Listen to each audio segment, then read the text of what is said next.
this is meant to be somewhat of a, if you're in the West Coast, a informal brown bag lunch type of presentation during your break. If you are having lunch, I hope that's the case. Um, and just to talk a little bit about an area of our work that's near and dear to me, because it's been a focus of my work specifically for the last 15 to 20 years. But to do so in a informal setting with those that are familiar with the Institute and our work over the years, and to have a candid conversation around the ups and downs and the ins and outs of working in this area. I am the person that's sharing my screen, so I can't see the chat function that is where you could register a question, and we encourage you to do so. My colleague Gunther Korshak is going to be monitoring for the Q&A, and what we'll do, what we had in mind is about 15 to 20 minutes of prepared remarks. And then I'll stop sharing my screen and we can get into a conversation. And for those of you that would like to also share your screen and do it as a group discussion, we'd welcome that.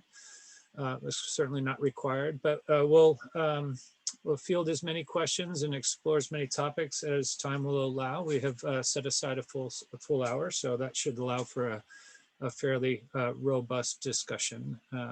If we have lots of questions. So should we get started, Gunther? I think we should roll in. Great. So. All righty. So again, my name is Jason Morrison. I'm the Pacific Institute's president. Came into the role of president in 2016, but have been at the Institute since the early 90s. Joined the Institute as an intern.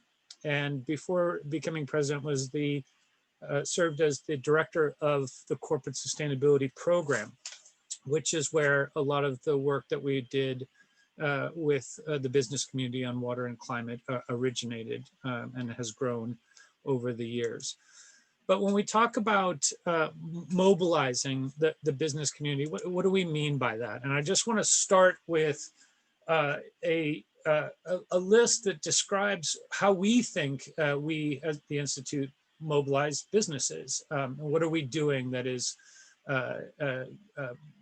encouraging them to take action? And I would put it into 4 areas. One is around defining what good looks like. And we as an NGO have spent a lot of time trying to define the sideboards and contours of responsible practice when it comes to water for the business community. A number of the slides that I'll talk about will illustrate what that looks like in more detail.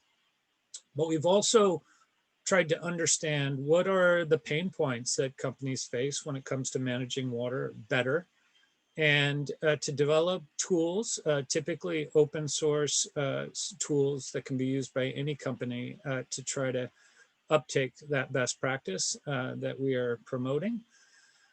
We've also spent quite a bit of time and energy connecting businesses to their peers and to learn the peer learning that comes from that, to connect businesses to UN and public agencies and their broader agenda around sustainable development, and connecting companies to NGO partners that they can work with to implement solutions with. And so we've played quite a bit of a role in this connection facilitation area.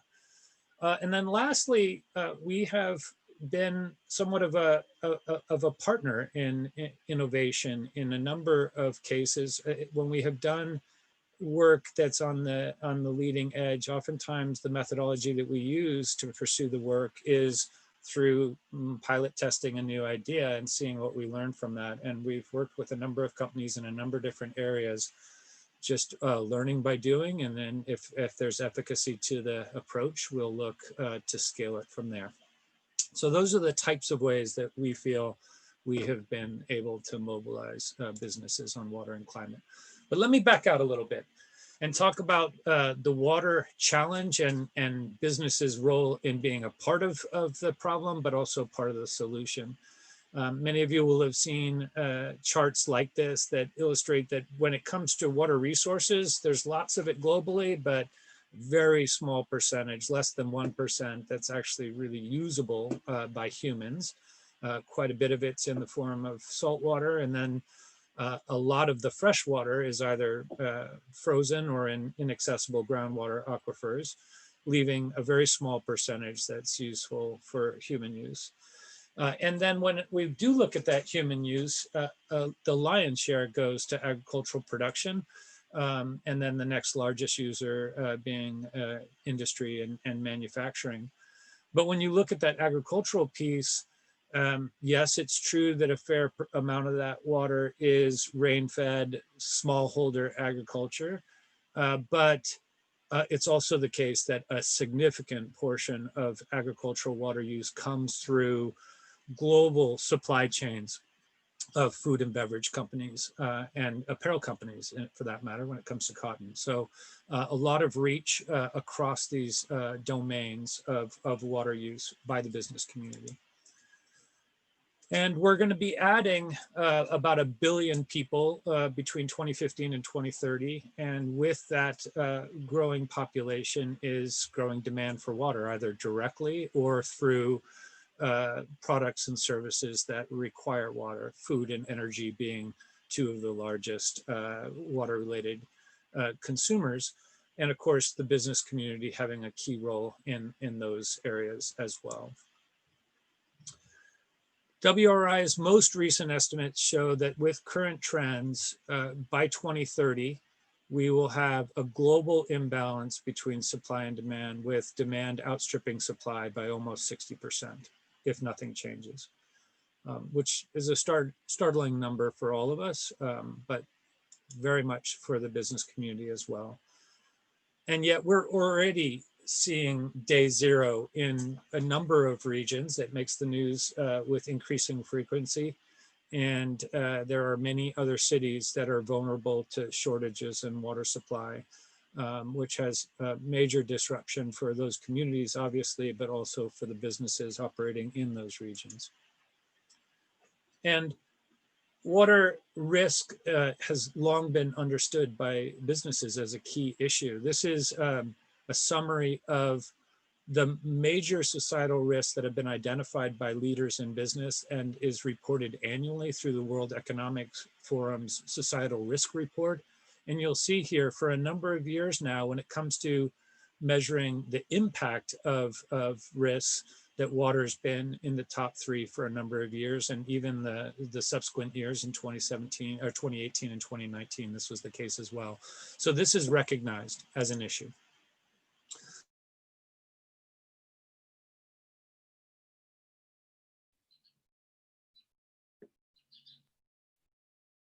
Jason, you went mute there, sorry. Am I back? Yes, yeah. Okay, it looks like the host muted all the microphones, including mine. Unfortunate.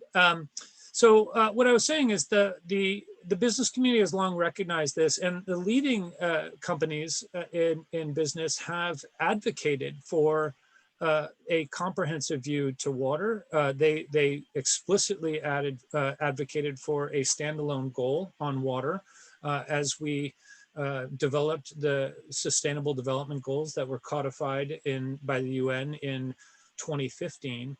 And they were also looking for a goal that went much beyond just access to water for the poor, but looking at water quantity, water quality, and the way that we plan and manage for the resource, because of their recognition of the need to take action on water.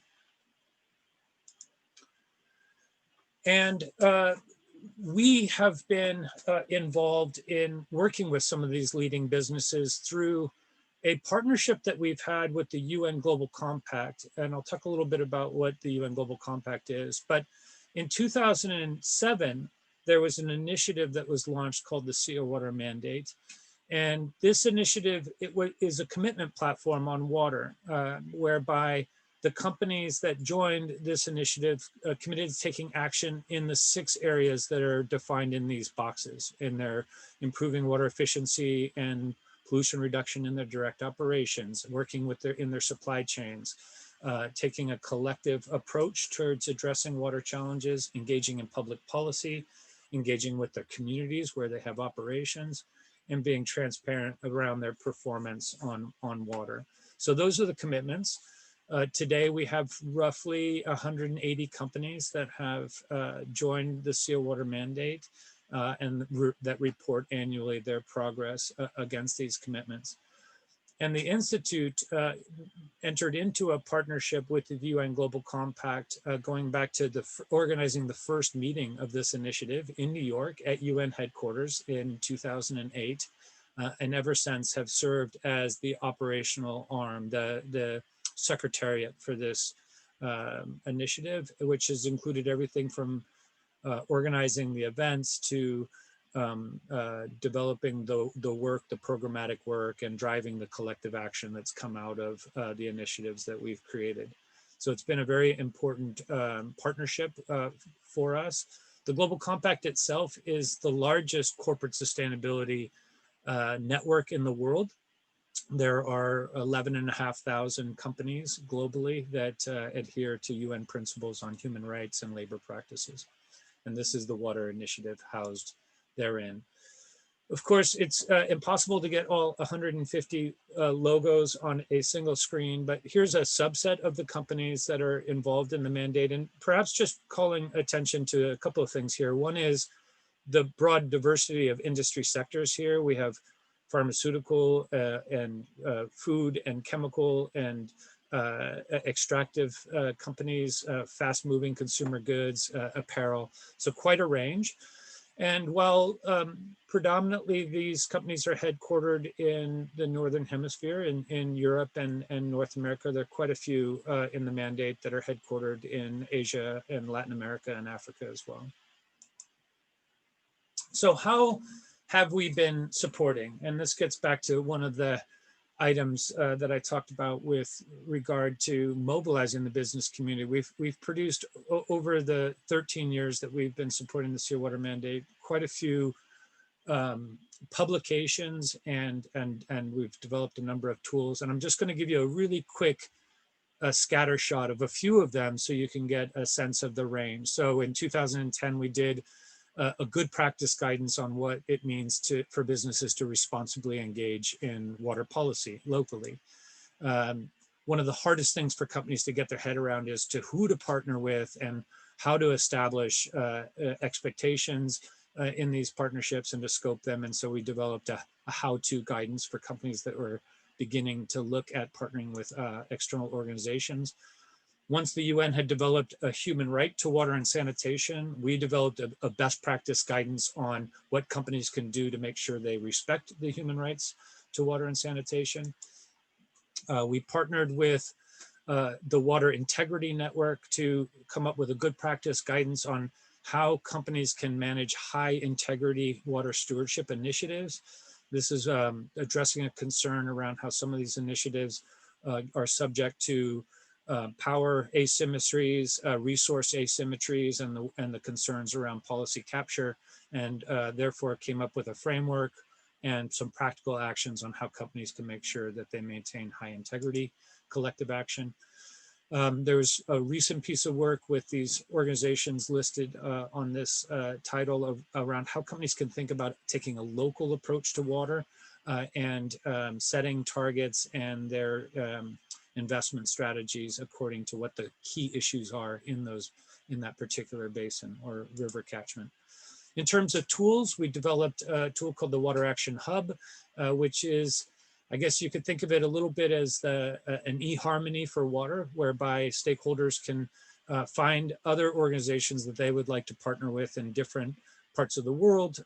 Those clusters with the numbers in them are the number of organizations that or projects that are working on the ground there. And you can see here we have close to 1,000 organizations that use the hub for collective action. And lastly, we have developed a toolbox that that companies can use to avail themselves of the types of resources that can help improve their water stewardship management.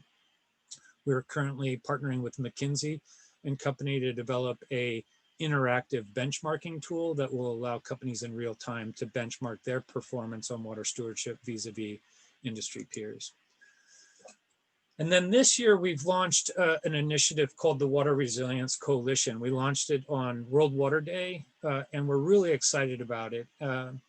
It has a potential to really drive scalable impact. And really at the core of what this coalition is about is trying to work with the subset of companies and other stakeholders that realize that we are not progressing on water fast enough, and that we desperately need to both raise the ambition on water and accelerate the action if we're going to meaningfully tackle the global water crisis in the next decade. When companies have joined this coalition, they are committing to have their CEOs engage in the platform and to be ambassadors for water. And one of the powers of this initiative is that each of the companies is committing to quantifiable time-bound goals around water that are the same goals, so that there's an alignment of interest among these companies and their senior leadership. And that then helps drive collective action in water stress regions in a way that can have scale, because the companies that are working together in those geographies of shared interest have a common purpose and a common goal, and therefore can invest together to have impact. And there's a great interest in trying to invest in innovative solutions that are addressing the water and climate crisis. In terms of what the domains of action for building more resilient companies and the communities that they're operating in, one is around just commitment to improve water operations to being best in class, working collectively in these water stress basins to increase water quality and availability, and to do so in strategies that can simultaneously have climate positive outcomes.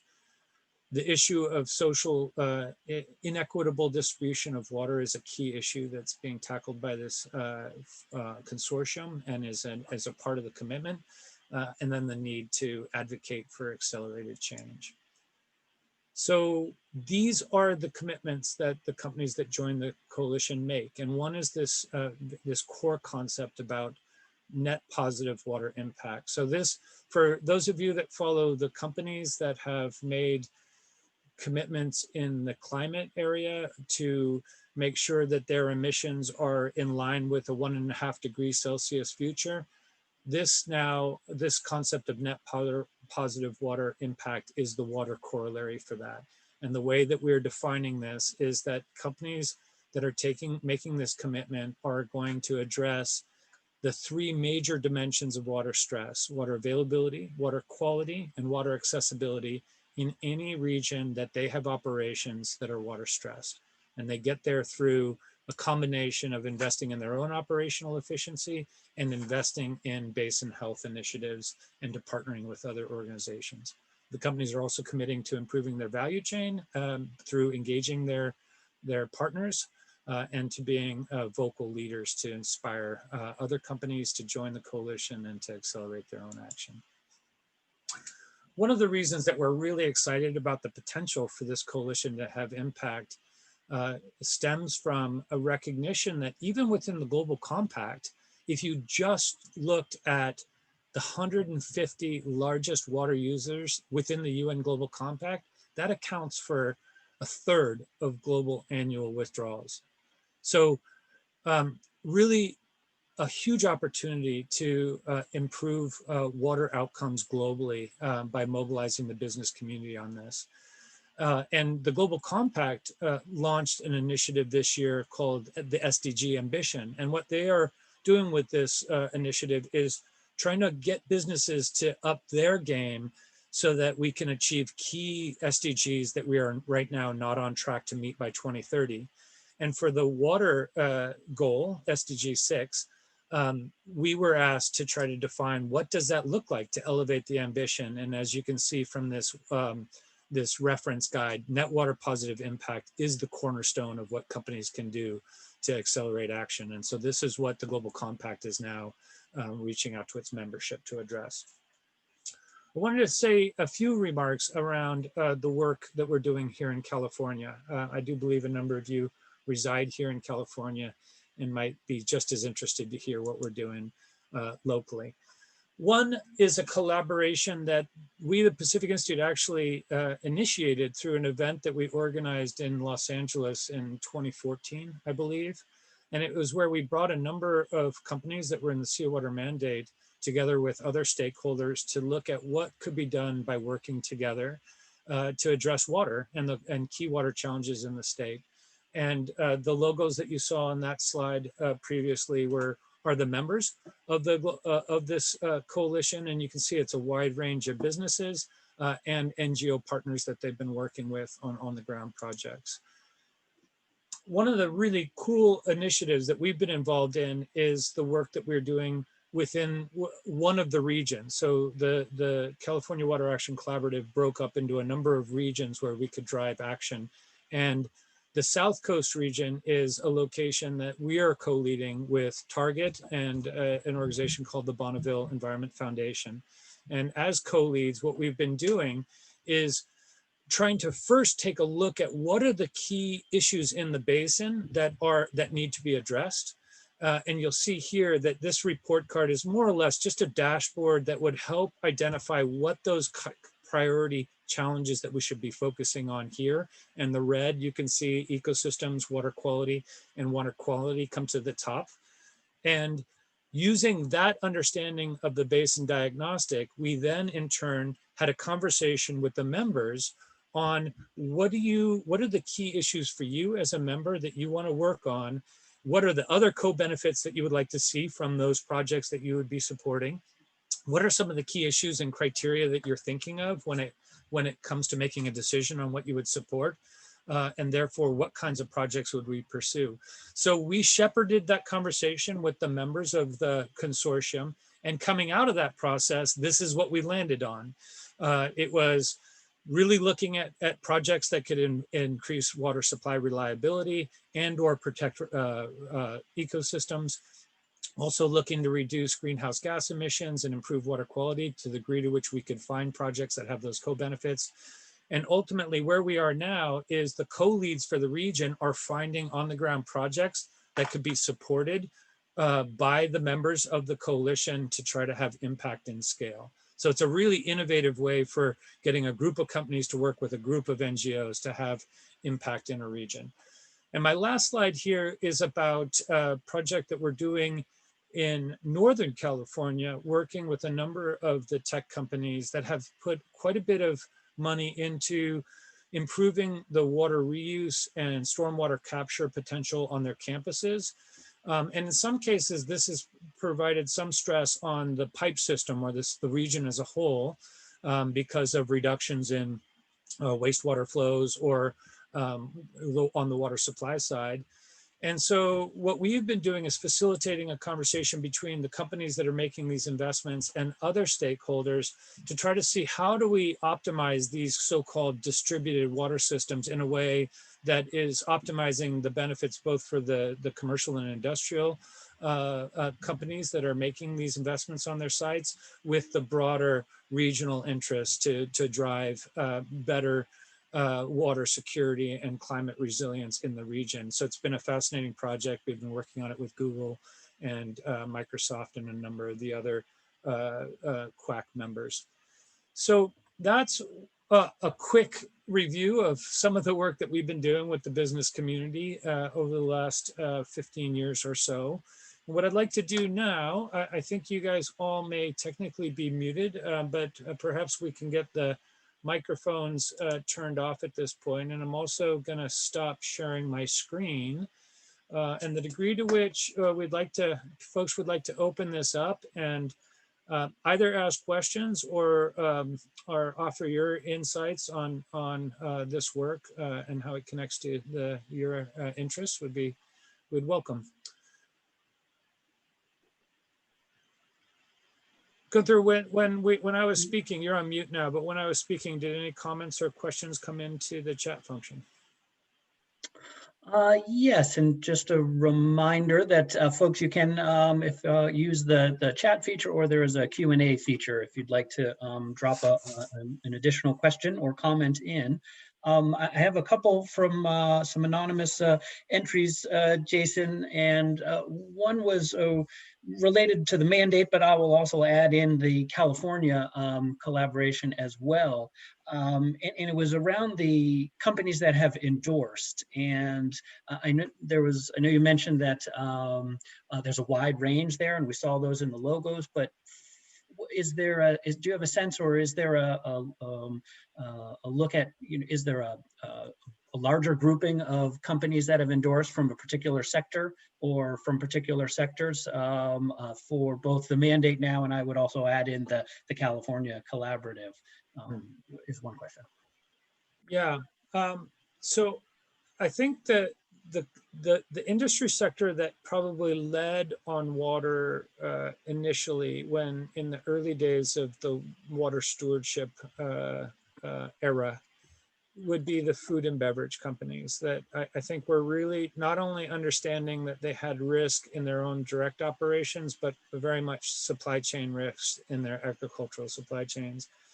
The apparel companies and pharmaceutical companies also began to take more interest in the issue. And you may notice that for quite a few of those industry sectors, that there's a real, they're public facing companies, right? So they're brands that would like to be seen as being on the right side of an issue. And so I think for some of the early work, there was quite a bit of companies just wanting to be able to say that they're doing positive things around water, something so connected and integral to their business. And there was a real reputational benefit that I think was driving the action.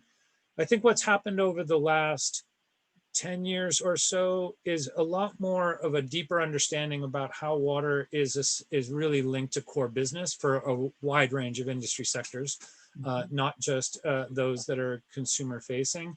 And therefore a lot more interest in trying to get at the core of how to make sure that water security is achieved in regions globally where water stress is becoming a real issue. And this isn't just about social license to operate. I think a lot of companies now are thinking about this as license to grow. And as you're moving toward a future that is increasingly resource constrained, there's just a real interest by more and more companies every year to try to understand how do you address this issue of water in a way that is going to allow for continued business growth. The other thing I would say about this, and what's been quite an evolution when it comes to not only water, but I think corporate sustainability generally, and this has been triggered a little bit through not only the COVID-19 that we're facing now, but in the US, some of the social issues that have stemmed from this racial injustice in the US. And I think for many companies, there's been a look at what is the company's core purpose and what is the essence of what the company's trying to achieve. Like, how do some of these societal issues or sustainability issues link to core purpose of a company? And for quite a few of those companies that I've mentioned, water becomes a topic where the company is genuinely seeing it as a key societal global challenge that they want to be a part of the solution for going forward over the next 10 years. And it's not just therefore about their own operational risk. They really are linking this key water challenge to what they want to be contributing to solve for. And I think that's a fundamental shift that we're seeing in a number of different industry sectors. Great, thank you. I've got a great question, actually, several questions related to the water resilience initiative, and kind of some several questions about kind of unpacking that a little bit. And I know you went over a few slides. I'll kind of share some of these. But one couple of the questions are, just the number of years for that particular initiative, some of those metrics we plan to use going forward, and also if there's been any presentations of that coalition to global forums. And one more piece, and I can revisit some of these because I know I just rattled a lot. Are there a couple of examples, maybe 2 or 3 of those 150 major institutions that you identified that could be most impactful in improving water resilience? Mm-hmm. Yeah, you might have to remind me of some of those. I'll try to answer the best I can. So the commitment is a 2050 commitment, and with the notion of getting halfway there by 2030.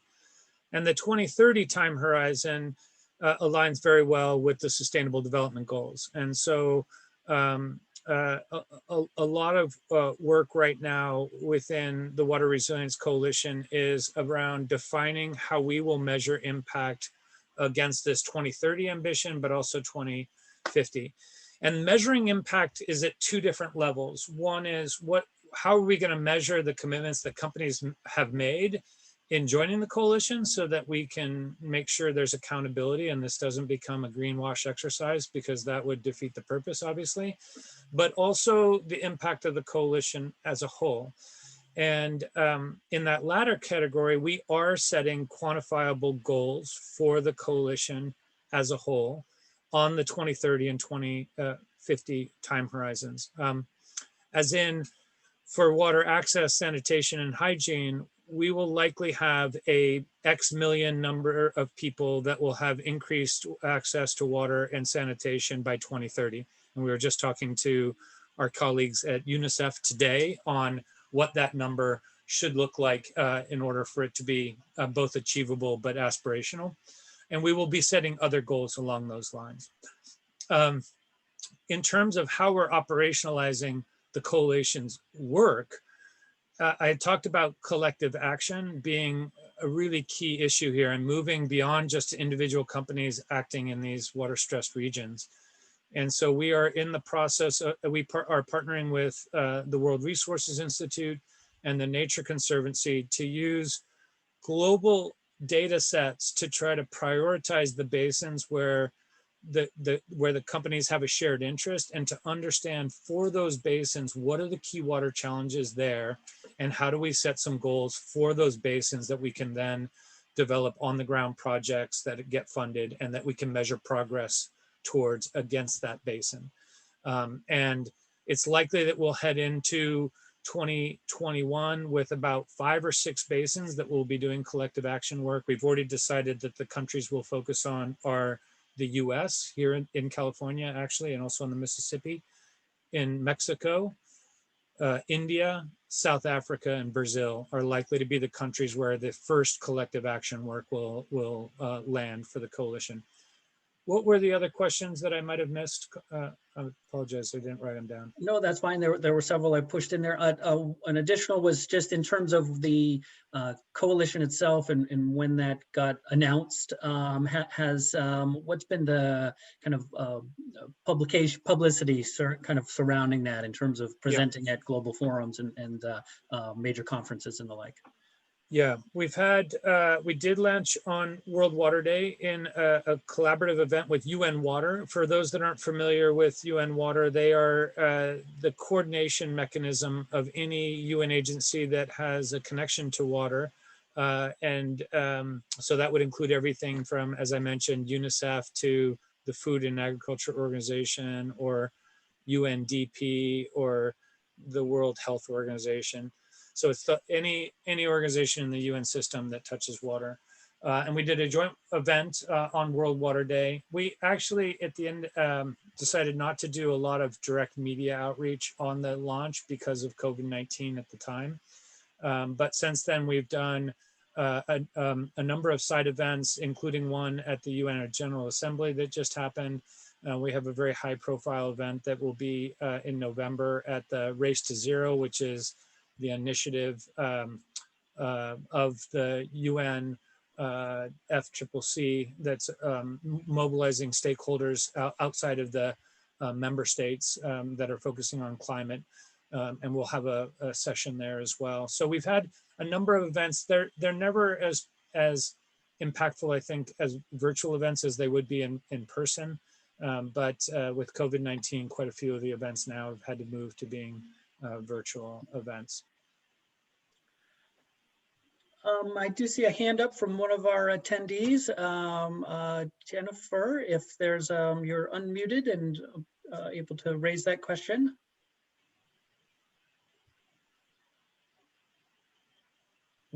Still muted right now.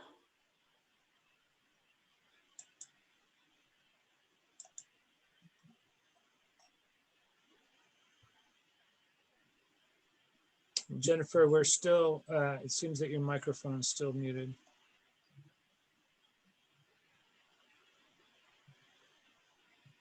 Perhaps you could type it into the chat then.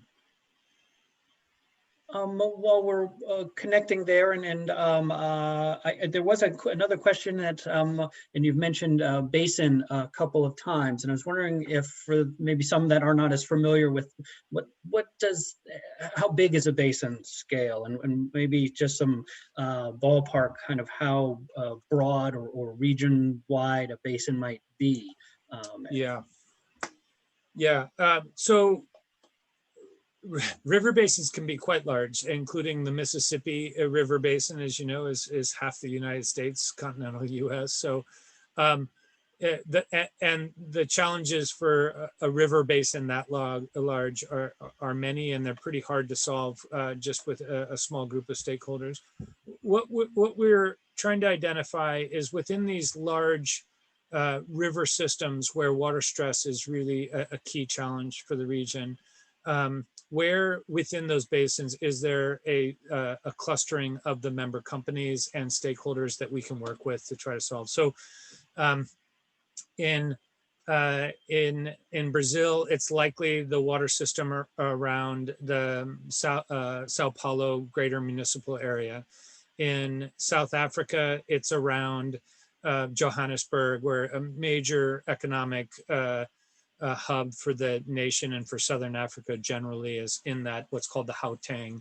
So we'll be looking at these river systems. And the reason to take a basin approach is that if you are in a city, but you're really trying to improve the water situation within that city, you have to think about the broader context in which that city sources its water from. So it's the logical hydrological context that you want to try to look at when you try to figure out policy solutions and programs to address a water challenge. Now, there are definitely parts of the world where, like California, where we rely on imported supply. And so that's a kind of an extension on a river basin's footprint. But I think that's how you have to think of the issue is, where is the water coming from for this region? What is the reliability of that supply? How is climate change going to impact the water there? And therefore, what are the suite of solutions, policy-wise, investment-wise, that you would approach taking on the challenge? There was also a question I see around that I failed to answer around which are the companies in this 150 review. Thank you. The biggest water users typically come from industry sectors like the extractive sector, oil and gas, mining companies, energy companies use quite a bit of water. And then food and beverage being large water users as well, when you think about their supply chains and the influence that they have in their supply chain. So those are the ones that that would probably make up the lion's share of that 150 companies. And so what we're doing within the Water Resilience Coalition is out of those 5 countries that I named, looking at which of those 150 companies have a geographic interest in those countries, and then prioritizing our recruitment and outreach strategies to the companies based on their interests in those regions. So that's already underway, and how we will pursue the growth of the coalition in the years to come. Great. Actually, a follow-up question here on the Basin initiatives. Do we need to require government commitments to get off the ground water agencies to be mobilized as well, to be able to get some movement, so to speak, I guess, on these? Yeah, lasting change in any of these regions ultimately needs the government, the public sector, and policy to reinforce and to make sure that the efforts are lasting solutions. So this is definitely a key aspect of how to move forward with the work and to make sure that these lasting solutions are landed on. Um, I, I, it, some countries, there's more of an interest in working with the business communities than others. Um, when it comes to a number of sustainability issues, there's been an interest by, let's say, the Brazilian government, historically at least, and the Indian government in working with the business community. So those were factors that came into play to decide where we would like to begin working.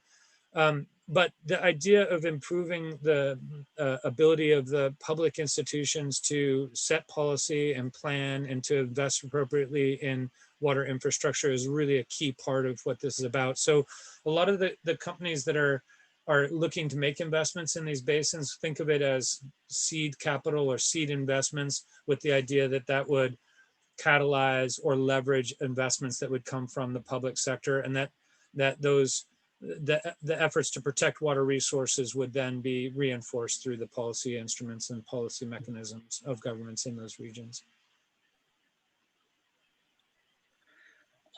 Another question here that is, I heard you touch on it a little bit earlier, Jason, and this may get back to one of the slides you showed, where water was very high on the kind of crisis list of risk factors.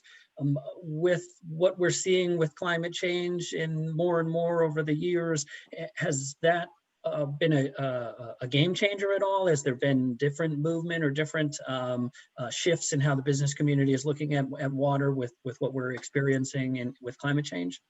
Yeah, for sure, it's accelerated the business community's understanding that they have a material risk around water. That is, the more that climate change has had impacts on water systems, whether it's on the too much water side of the equation or too little water side of the equation, this has been something that's mobilized the business community and is increasingly getting, the first movers have understood this for a while, but now the second movers and mainstream business is now really starting to stand up and pay attention, sit up and pay attention. The real problem, though, has been that when it comes to water, it's really hard for any one business to manage water related risk by itself. And this is what's been somewhat, up until this new structure with the Water Resilience Coalition, has been an inhibitor, in the sense that companies haven't really known how. You can only do so much even if you're engaging in your supply chain on water. That's important, and you can build the resiliency of the farmers in your supply chain if you're Cargill. But if those farmers are in a location where there are many other growers that are depleting the aquifer, then it doesn't really matter if you've just worked with your farmers in that region, because the groundwater is being depleted.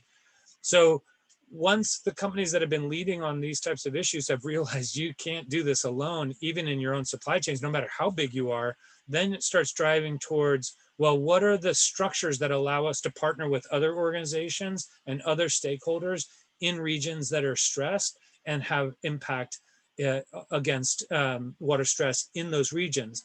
And that's why we think the Water Resilience Coalition has built into its structure a mechanism that can better address risk than anything historically, because being able to address water related risk, even if companies are recognizing it, there has not been a pathway to scalable risk mitigation, which is something that the WRC is able to do. The more specific question around, and somewhat related to, or very related, I should say, to what we're hearing in the current U.S. presidential campaign, is around fracking. And is fracking in and of itself bad for water resilience because of its large use of water and the chemicals being inserted, and how is that impacting aquifers, or both? If you're comfortable speaking to that, I know. Yeah, it's a great question. And I guess the way I would answer it is by expanding even beyond fracking to oil and gas generally, and the impact on water, both on the extraction side, but on energy production and distribution. So yes, um, fracking is certainly runs risk of contamination of water supplies, groundwater in regions where it's prominent. Um, but there's also, if you look at all the other resource extraction across oil and coal, and then the impacts associated with coal-based fire power versus renewables, it turns out that actually the transition to renewable energy, a number of companies that we're working with, including Microsoft that just came out with their commitment, they think of these renewable energy projects is in essence water projects. Because if you're in a region, if you have a data center in places where the grid is um, uh, mostly coal-fired, or other some sort of carbon fuel, and then the water associated with cooling, and that energy production as a whole, that's a huge water footprint for that basin in that region, and that shift over to renewables can alleviate that scope 2, so to speak, footprint for companies. And this tool that we're developing with McKinsey will help companies understand their water related footprint for their own operations, scope 1, for purchased energy, scope 2, and then for their value chain or their indirect water use, scope 3. And it will have a way that you can understand those 3 scopes, where the relative impact is for the company based on its industry sector, and where geographically that water use is landing, whether it's scope 2 and where that is, or scope 3 based on where your suppliers are. And we think that that understanding is going to really help companies drive decisions around where they're going to invest in renewables, because they have a better sense of where they're sourcing energy in regions that are water stressed.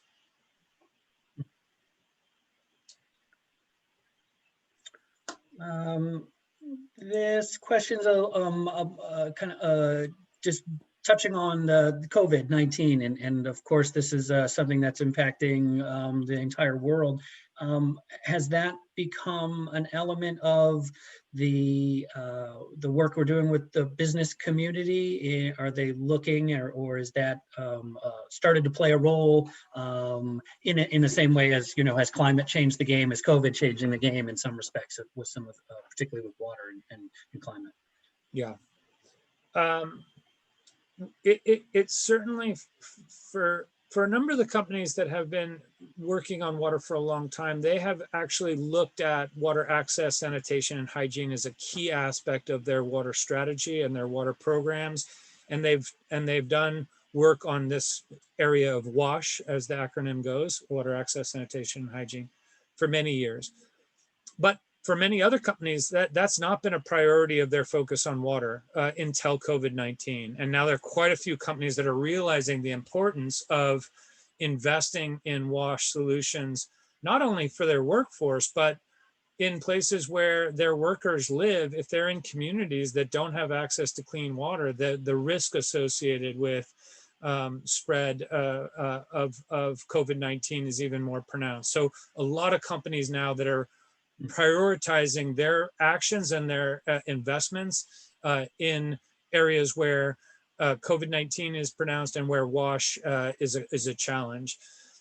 We in the Water Resilience Coalition, as part of the effort to try to accelerate, to raise the profile of water and accelerate the action on water, developed in partnership with WaterAid a campaign that went live a couple of weeks ago called the Water is Resilience campaign. I don't know if any of you have seen this on social media, but it was a campaign around encouraging the business community to take urgent action on WASH and on mainstreaming hand hygiene. And WaterAid, of course, has brought a lot of the content expertise on how to drive the behavior change into supply chains and into the workforce and into the communities where workers are living. And it's been actually a very successful campaign because the way that it's rolled out is as WaterAid has developed the content around social media messaging and key activations that are like World Toilet Day or others. The coalition membership, using their very broad social media channels, have been reinforcing these messages so that the total effect has been, big, large brands with big consumer followings that have been pushing out these messages around COVID-19 and the importance of investing in WASH outcomes. And it's been a really successful, high profile campaign already. And the next big activation will actually be on World Toilet Day coming up in November. And you'll see quite a bit of social media coming from the members and from WaterAid and from the Pacific Institute when that date comes. I'm just checking the chat and Q&A. We've done a great job responding to a number of these questions. Maybe we'll see if anyone else has any couple of other questions. We're closing in on the end of our time, but we do have about 6 or 7 more minutes. Jason, I was curious if you might be able to speak to some of the next steps, so to speak, with some of our initiatives with the business community. I know you've touched on a lot of them, but are there specifically with the Water Resilience Coalition, some next big steps coming that you could share with the audience?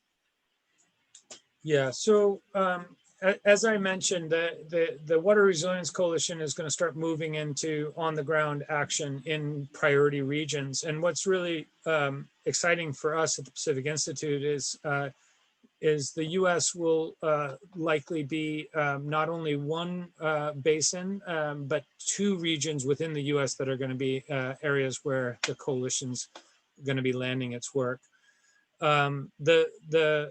Some of the coalition members that have expressed an interest in California have been, let's see, Microsoft and Coca-Cola and Cargill and Ecolab.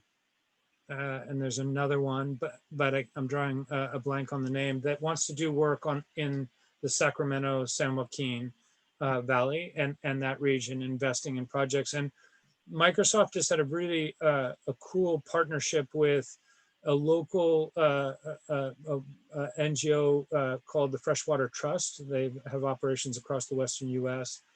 And they've developed a very interesting tool called the Basin Scout Platform, which is a tool that draws on satellite data to map a particular area, in this case, the Sacramento Valley, and to understand, based on the current cropping patterns and use of that land, where the most impactful investments for water quality, water quantity, groundwater recharge could be in that region, and to use that diagnostic tool to inform the conversation of where the members and other companies that want to co-invest in these projects on the ground can prioritize their action and then measure the impacts in that. So that's looking very much like 2021. That will be a project that will be landing here in California in our backyard.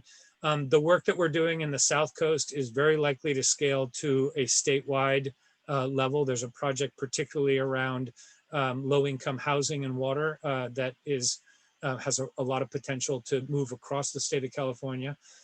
So I think you'll be seeing more of this in our news for sure at the Pacific Institute, and likely even in the mainstream news as we move forward in terms of next steps. Right. Thank you. Thank you. I'm not seeing any additional questions or chats right now. But again, we're closing in on our time, which is always convenient, I guess. But I don't know if there's any closing remarks, Jason, you wanted to lend. And of course, I'll just make a note to everyone in attendance. We'd be happy to share our presentation with you, as well as the recording at any time, and we can follow up with after this conversation is done.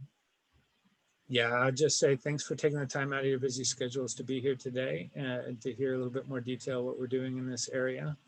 We will be happy to send more details on any of the things I talked about today. If you have an interest, just reach out to Gunther or me, and we'd be happy to follow up with more details. And thank you for your ongoing support of the Pacific Institute. We really appreciate it. So thank you. Great. Thank you. Thanks, everyone.